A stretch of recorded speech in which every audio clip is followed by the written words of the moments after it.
Rami Khouri is a distinguished public policy fellow at American University of Beirut, and he joins us now from Boston. It seems that this ceasefire is now really hanging by a thread. What's your analysis? Well, Rashad, I think it is hanging by a thread, but it's a pretty thick thread. It's not 100% clear yet what is the American position. They clearly are pushing to prevent this latest exchange of fire to spread into something much bigger. They're sending 3 of their senior people to Israel, which is not necessarily a good sign, because those 3, Witkoff, Kushner, and Rubio, have been paradigms of pro-Israeli sentiment. But at the same time, the fact that they're going seems to be an expression of the American desire, at least Trump's desire, to dampen down the violence. How long the U.S. will keep taking this position is not clear, and why it's doing this also remains unclear. There isn't a lot of evidence that the U.S. wants a fully equitable and fair permanent peace agreement between Israel and Palestine that ends up with 2 states with equal rights. There's no evidence of that at all in Washington. Washington seems to be pushing for a new form of 20th century colonialism in which foreign people for instance, Tony Blair and others, and Trump himself, have overall supervision of political trends and governance systems and rebuilding Palestine and things like that. So there's 2 battles here. There's a battle between Palestine and Israel, and there's a battle between Israel and the United States.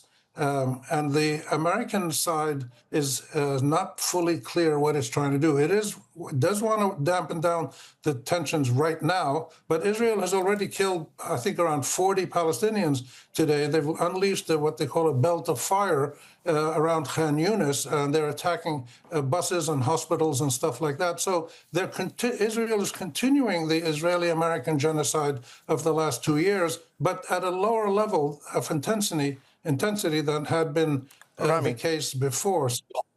Rami, doesn't this have echoes of what's going on in southern Lebanon, where a ceasefire agreement was made last year? Very much. And this is really one of the fascinating dimensions of this ceasefire agreement. I've always seen this agreement as being not such a great deal, except for one element, which is this 4-part 4-country supervision follow-up committee of the ceasefire: Turkey, Qatar, Egypt, and the United States.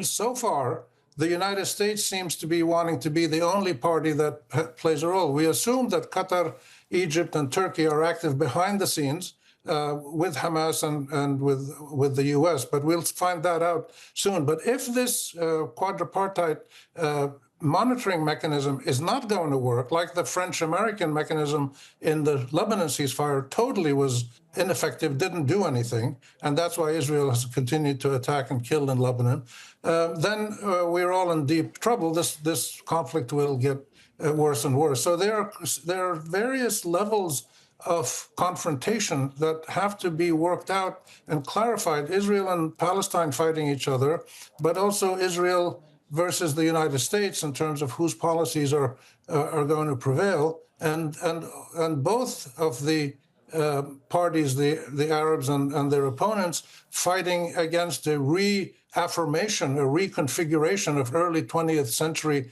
colonial control and subjugation and racist methods in which the Palestinians have no rights, no voice, no agency, and they have to be treated like delinquent truants, where white adult males have to come from the Western world and show them how to do stuff. This is a totally discredited colonial tradition, and now we're seeing it reimposed, and others are pushing back against it very hard, including Hamas.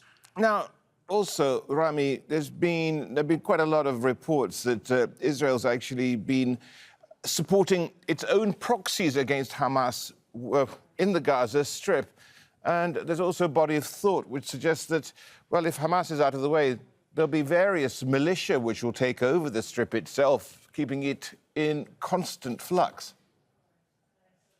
Yes, this is in line with Zionist traditions and Israeli government traditions, where they've done it in Lebanon, they've done it in the West Bank, they've done it in Gaza, they've tried to do it in Syria with the Druze and others, and the Kurds. They try to manipulate minority groups or sometimes criminal groups and gangs in different Arab countries to create a mechanism for Israel to enter into the contestation within those countries and to essentially destabilize them so they fragment. So what Israel wants is 4 Syrias, 3 Lebanons, 6 Iraqs, and 2 or 3 Palestines, all broken up into little principalities that it can dominate because of its immense military and economic power. The Arabs have caught on to that, and the Turks, they've understood this game, and they don't want to play it anymore. That's why Hamas sent a senior delegation. They're on their way now to Cairo to present a list of 40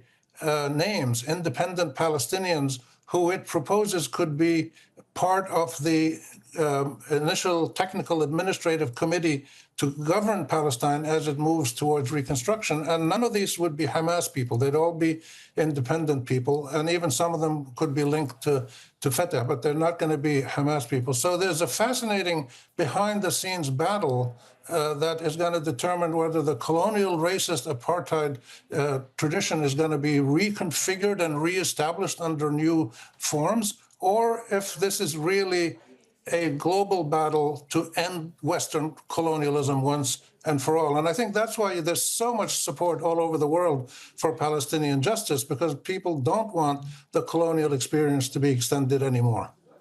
Rami, thank you very much. Rami Khouri, Distinguished Public Policy Fellow at American University of Beirut. Thanks for having me.